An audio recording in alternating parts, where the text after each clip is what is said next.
Your coochie is not supposed to smell like roses. There's this myth about taking pineapple and how it helps you taste better down there.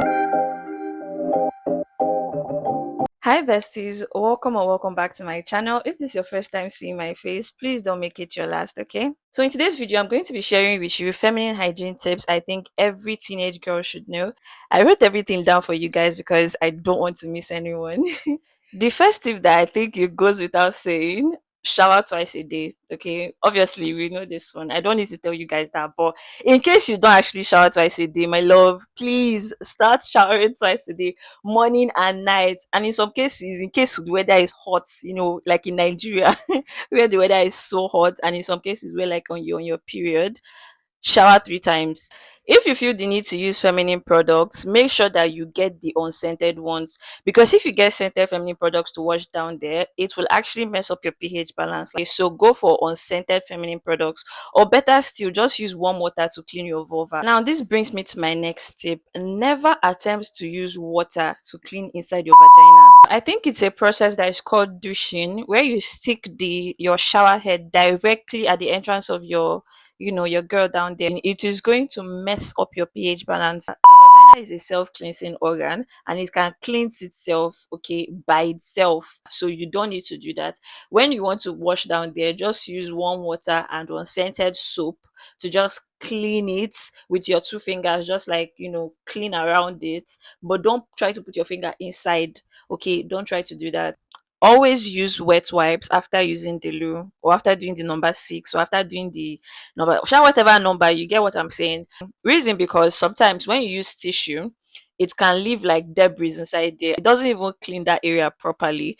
Do you understand? So it's going to leave some livables inside there, and it's just not good. It's going to just leave you smelling the entire day. Okay, so don't do that. So you can either use wet wipes, or you can like just wash up after you're done, but just to like save the stress, because washing up after like you finish using the toilet every single time, I don't know about that, but you can use baby wipes that are fragrance free. The sensitive ones, those ones, they don't contain any fragrance in them, which is perfectly okay for you. Which brings me to my next point: when you want to wipe yourself, do not wipe from back to front.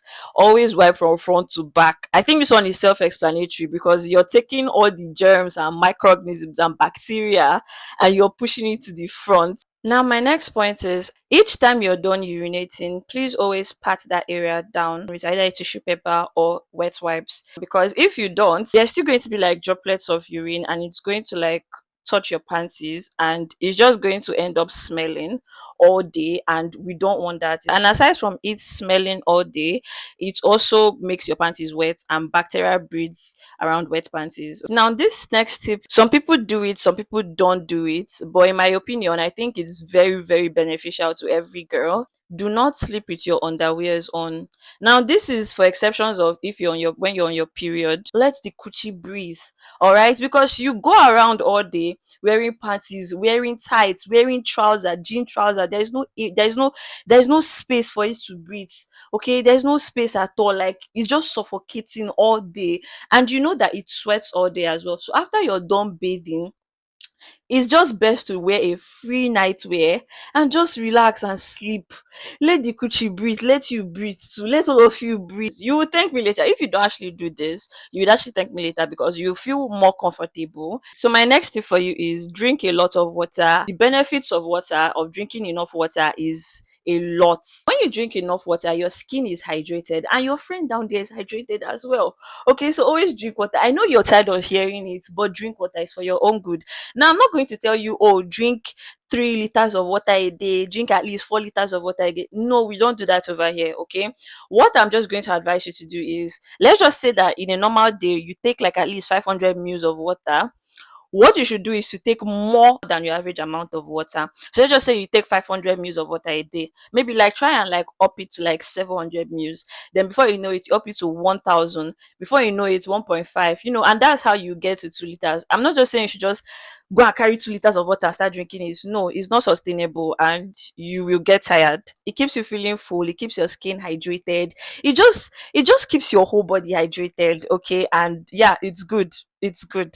All right. So my next point would be use breathable pads, menstrual cups, or tampons. There are like different kinds of pads in the market. There are different kinds of tampons. I've never used a tampon before, but if you know that that's what you use, I think there are like a lot of them in the market. So look for the one that is, suitable for you and like makes you feel comfortable when you put it on and like does not feel heavy or whatever. Always change your pads every 8 hours when you're on your period.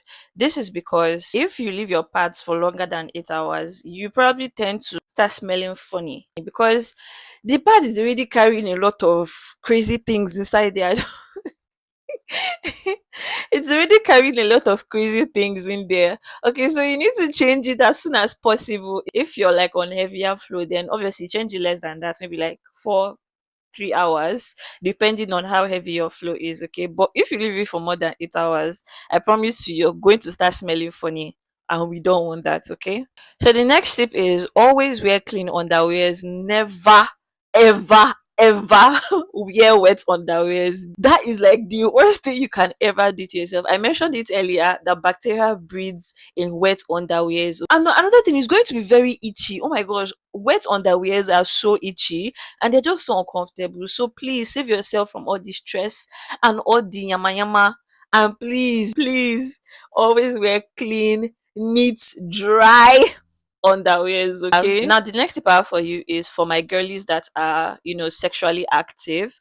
Now when you're done being intimate with your partner, always use the toilets.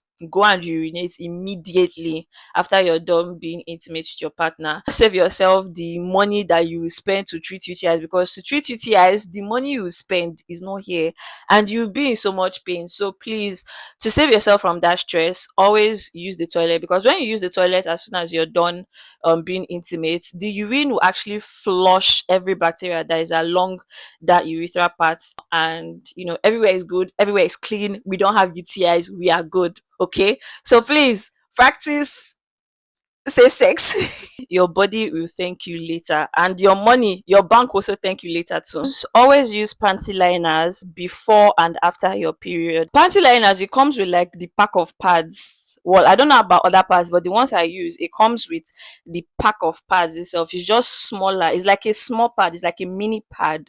Okay, so just take it and just use the same way you like put your pads on your panties. Just do that before and after your period. This will just get any spots and like discharges that may come out during the day. Now the next tip I have for you is always use deodorants over perfumes. If you don't have money to get both deodorants and perfumes, get deodorants first before you get perfumes. Now there's a difference between deodorants and antiperspirants. Okay, antiperspirants are the ones that like help to combat sweat in your armpits. Deodorants are basically just to help you smell fresh. Okay, so what I advise you to do is to use both deodorants and antiperspirants. Like this one, it's an antiperspirant. This is the Nivea Pearl and Beauty. It acts as an antiperspirant and also a deodorant because it smells nice. All right. Always shave at least twice a month. Okay, when there are a lot of hairs there, it tends to trap more sweat, and obviously more sweat tends to cause that area to be smelling. Okay, and we don't want that. If you're worried about getting razor bumps and any of those things, the best way to shave is to shave in the direction of your hair growth. Another tip for shaving the right way is before you shave, it's better to exfoliate, not after you shave. You can use a body scrub to exfoliate down there. It just helps to like loosen the pores and just make your hair softer. Now, another tip for shaving the right way is always shave when the hairs they are wet. Never dry shave. You can either use water and soap, and like as it's foaming you're just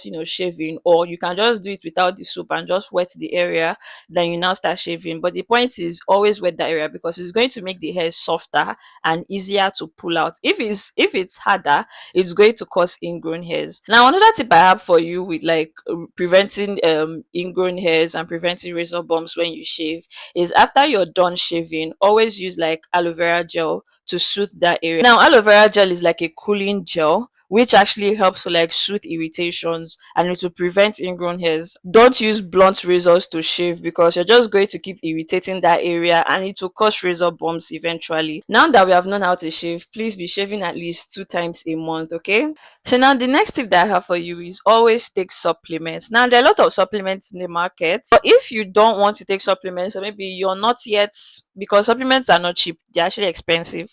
So let's just say that okay, you want to look for a cheaper alternatives to taking supplements. Eat a lot of fruits. Okay, that's the cheapest alternative to supplements. Eat a lot of fruits because you're going to get all those vitamins from those fruits. Prioritize eating fruits over eating a lot of processed foods. Okay, because processed foods is going to tell in your body, not just with the way you gain fat, it's just going to tell in like your secretions and every other thing. For the girlies that are sexually active, there's this myth about taking pineapple and how it helps you taste better down there. I don't know if it's true, but I just know that taking fruits is just good because you're going to secrete good, secretions that taste better than when you take processed foods. Okay, so always take fruits and your supplements regularly. My next tip for you is never wear g-strings. Reason being that g-strings, just like it enters into the like your butt crack, it enters deep into your butt cracks and it gets uncomfortable during the day and you will feel the need to like want to like adjust the position and just like stretch it out or whatever. And when you do that, you probably move the one that was at the back, you probably move it to the front, and you know what this will do? You are taking bacteria from where it's actually supposed to be to where it's not supposed to be. Okay, and you're just going to scatter your pH. Okay, and it's just not comfortable. Obviously, we know that g-strings are not comfortable, so instead of wearing g-strings and you just want to look for something that is still sexy as well, opt for thongs. So now this is an example of a thong. All right, it's still slim and everything, but it's not as slim as wearing a g-string and it's not going to make you uncomfortable, and this one can still give you that sexy feel that you want to feel. You can either choose to wear a thong or you just go for this regular granny panties. I call these granny panties, I don't know what it's called. Maybe it's called like a brief or something, but yeah, you can either choose to wear that or wear the regular one. Nobody's please, g-strings a no. I should have mentioned this at the beginning of this video, but I'm still going to mention it regardless. Your coochie is not supposed to smell like roses. Okay, it has its own natural scent. It has this natural, undiluted, God-given, beautiful scent, and it's so beautiful. All right, so stop looking for products that will make it smell fresh. Well, it's good to smell fresh, but that will make it smell like roses or make it smell like vanilla. It's not supposed to smell like either of those. It's supposed to smell like what it is, an organ, and it produces natural body fluids that is supposed to smell the way it's supposed to smell. Now, the natural smell of coochie is not offensive in any way. It is not offensive. When it becomes offensive, then okay, maybe you probably have infection, and then you work towards treating that. But don't be using scented products that will like make you smell like vanilla or like roses or like lavender. No. Okay, don't do that because you will end up causing more harm to your coochie than good. All right. Now, this is a bonus tip that I have for you guys. Listen to your body. Okay, girls, listen to your body, my loves. All right, your body will tell you everything that it needs, when it needs it, how it needs it, and all of that. So listen to your body. Okay, don't be shy to talk about your body with your mom. Okay, your mom or your sister. If you have an older sister, well, you're so lucky. I did not have an older sister growing up, and I had to discuss all these things with my mother. Okay, so do not be shy to talk about these things with your mom. Okay, your mom will help you, she's there to help you, and she has been through all this stuff. All right, so if you have an older sister that you can discuss this with, then that's very fine. Okay, by all means, talk to them about it, talk to them about your body, because they will not deceive you. They will not tell you something that you're not supposed to know, or they'll not tell you something that will be harmful to you in the future or whatever. And if you have any concerns that you're sharing with them and they feel like okay, it requires medical assistance, then they would refer you to a doctor. Don't start talking about these things with your friends because they are just as clueless as you are. Okay, although if you have a friend that is like way older than you, that has been through this phase of life, then obviously you can like talk to them about it, and I'm sure that they would give you like good advice. Okay, but please always talk to your mom or your sister or any female presence around you, okay? Because they're going to give you good advices that will help you. I really hope that these tips helped you in one way or the other. If there is something that you felt like I should have talked about that you want to also share, please share it in the comment section. We would love to hear and know about it. All right. Okay, so thank you for watching. If you enjoyed watching this video, please hit the like button, share this video so it can get to as many people as possible. So until I see you in my next video, remember to shine and look beautiful every single time. Oh, and be safe. All right. Bye.